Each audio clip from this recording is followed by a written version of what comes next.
क्या नीतीश कुमार अल्पसंख्यकों के दूर हो रहे हैं?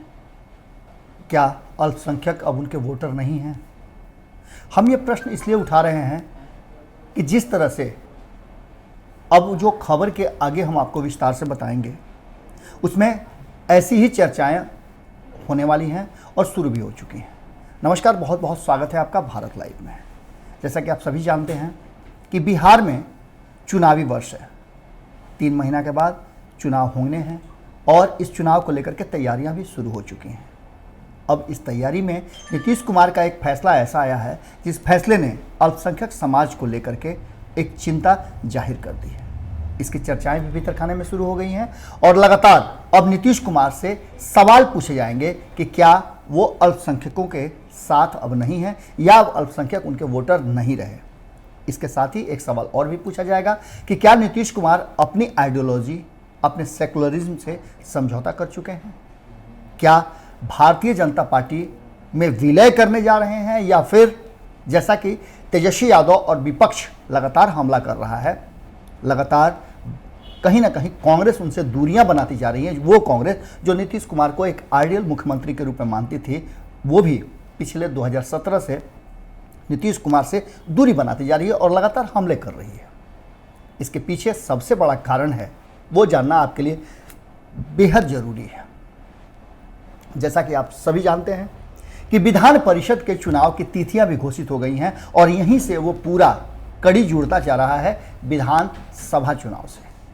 इन कड़ियों में एक कड़ी जुड़ी है कि हारून रशीद का कार्यकाल समाप्त हो गया था, जो कि कार्यकारी अध्यक्ष थे, विधान सभापति थे, माफ कीजिएगा, कार्यकारी सभापति थे विधान परिषद के।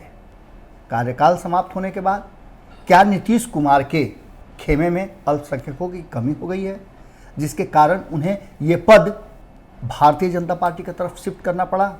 सबसे पहले तो अवधेश नारायण सिंह को हम बहुत बहुत बधाई देते हैं विधान परिषद के सभापति के रूप में उनकी नियुक्ति के लिए।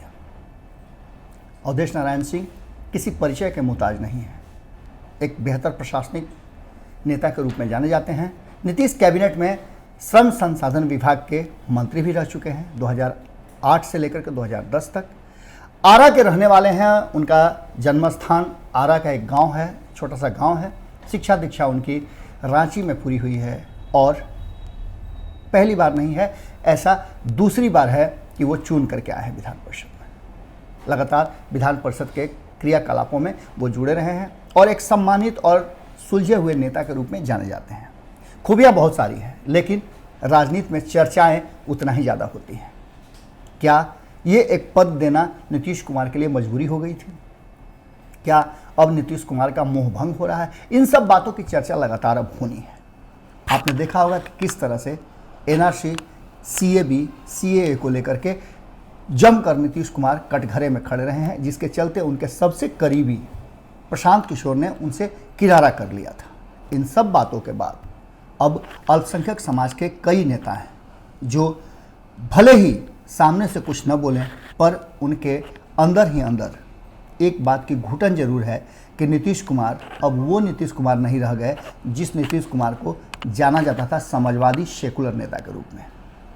अब नीतीश कुमार इसके पीछे क्या सोचते हैं, ये उनके सोचने का तरीका है, क्योंकि नीतीश कुमार कोई भी निर्णय, कोई भी फैसला यूं ही नहीं लेते, बहुत सोच समझ करके और फायदे नुकसान के तराजू पर पूरी तरह से तौल करके हर फैसले को लेते हैं। आने वाले विधानसभा चुनाव के बाद उन्हें एक बार मुख्यमंत्री फिर बनना है, जैसा वो सोच रहे हैं और जिसकी तैयारियां भी वो कर रहे हैं।